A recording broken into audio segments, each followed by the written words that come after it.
Hey, what's up? So I'm going to attempt to cut the holes and the holes where the engine is going to be mounted and the firewall. As you can see, I installed the firewall. I messed up here. It was a little bit open. As you can see the gap from there. I don't know how I missed that. I let it sit overnight and I came back in the morning and it was like that. I don't know if I moved it accidentally when I was gluing it. I don't know. This is a little bit smaller. Hopefully it's not going to be a big deal. Obviously because the glue is already set, so I don't want to undo anything. So I'll just leave it like that. And so that is the firewall, and this is my cowl from Black Horse right here. And as you can see, it has plenty of clearance to fit in there. So hopefully the engine will, it has play, so I can play around with it and kind of center the cowl where it's supposed to go. So we'll see how it fits. I'm gonna drill it right now, install the motor and put the cowl and see how it goes. So I'll load up a video when I'm done. All right guys, so here it is.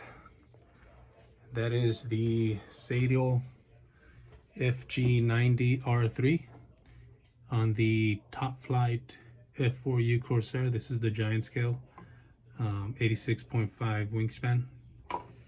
And all I had to do is actually utilize the same spacers that are provided with the engine mount or kit, and using my Black Horse giant scale Corsair cowl, it fits.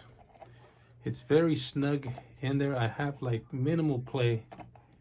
I don't know, maybe about 1/8 of an inch play around it. So I'm gonna have to be very careful when I install the cowl mounts, that they are gonna have to be perfect so they can have at least 1/16 or 1/8 of clearance in the valve covers. And so I plan to install the cowl really close to the propeller, maybe about there or so. That's how I plan to do it.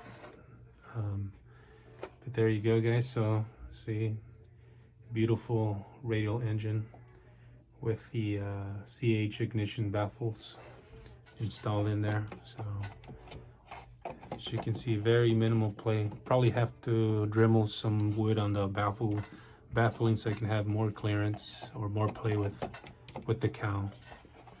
As you can see from there, I haven't done with the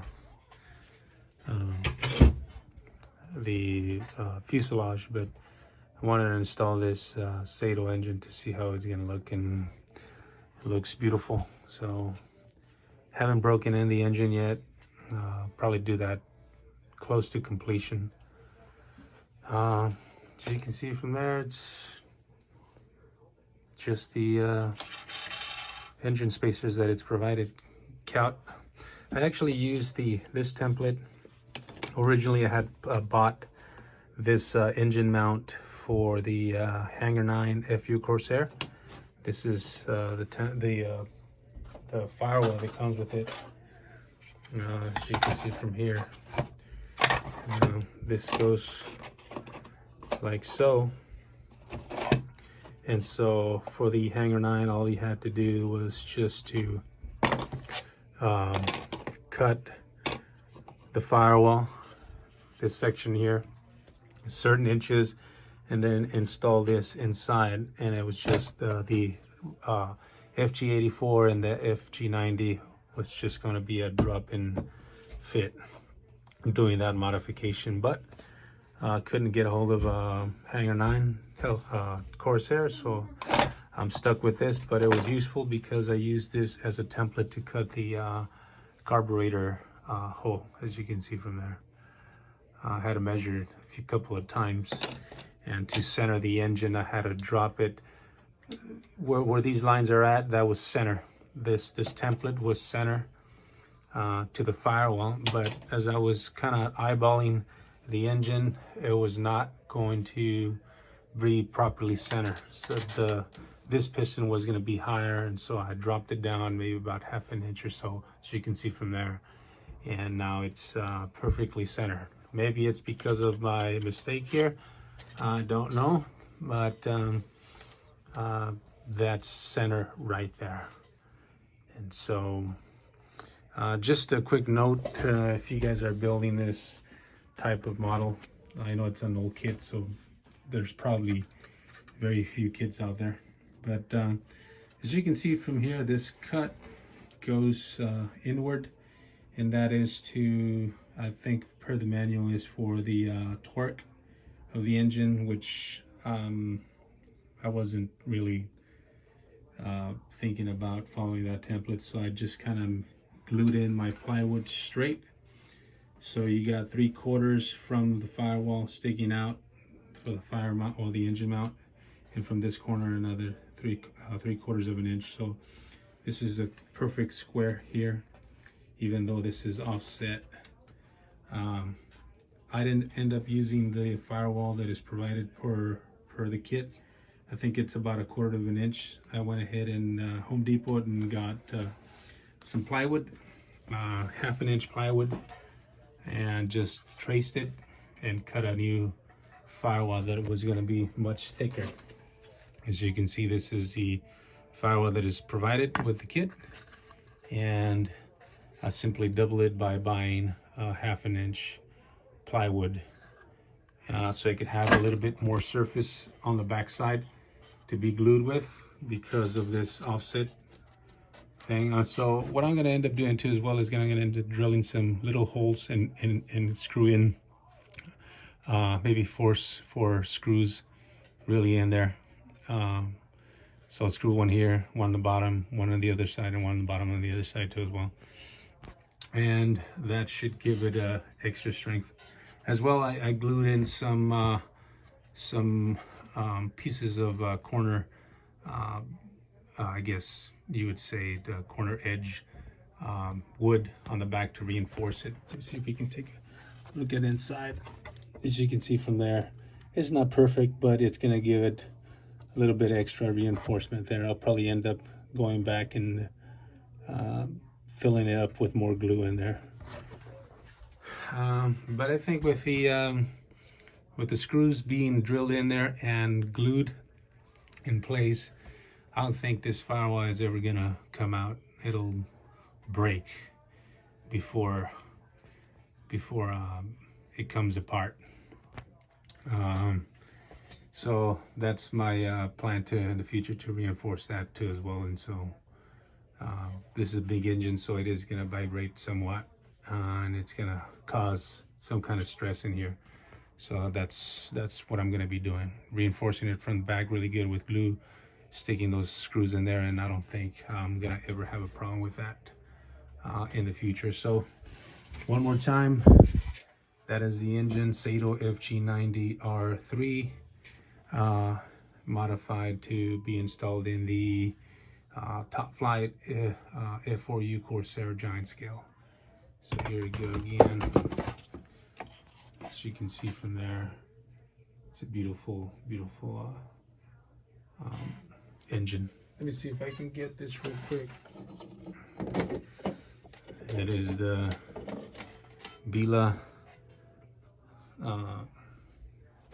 This is the Bila propeller. As you can see from there, it's gonna look nice, beautiful. So there you go, guys. Hope you like the video and the mod. See you guys later. All right, guys. So you guys saw the installation of the Sato radial engine. Flipped it over, and so now I'm working on the retract, the tail retract. I'm gonna use a cylinder to actuate the or deploy the tail retract. As I said in the previous video, I'm going to use this tail wheel, which is meant for the Hanger 9 Corsair. It's not meant for this top Flite. So it's going to be quite of a challenge to modify it and make it fit into this tail assembly or tail portion of the plane. As soon as I sheet the bottom, I'll go ahead and start cutting and dremeling, because I'm gonna have to cut this portion here. Obviously this is part of the manual, but not this portion, because when this tail wheel retracts, it's gonna be extended all the way to this side. So I'm gonna have to dremel this portion, this middle, and reinforce it somehow. I'm not sure. I believe this is where the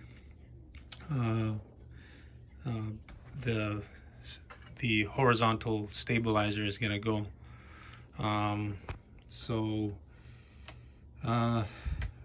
After it's sheeted, I'll go ahead and glue that, and then start working on the tail retract and see how much modifications I'm gonna have to do in order for this plane to be able to install this retract.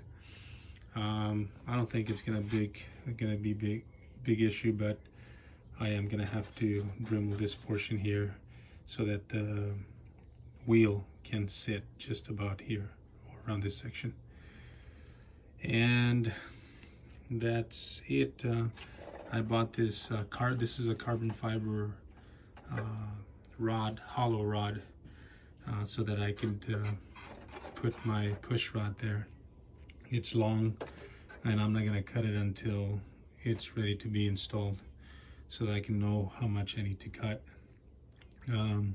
Decided to go and use a carbon fiber rod because it's a lot stronger than the plastic or some type of more fragile metal that they use for the standard push rod. So this is not going to bend. I glued it in place already, and with the force that the cylinder is going to create, it's not going to allow that rod to bend. And so it goes from this section of the back of the tail assembly into this portion where the servos go. So what I'm going to do right now is I'm going to install this plate right on top of the servos, so that I can have this section to install my air cylinder. And so I'll make it to where it's able to be screwed in. So when I need access for the servos, I'll just unscrew it and remove the plate and be able to work on the servos. So that's what I'm about to do. I'll load up a video when it's done. This is done, sheeted and done, and I'm working on the tail wheel, so you guys can check that out. See you guys later.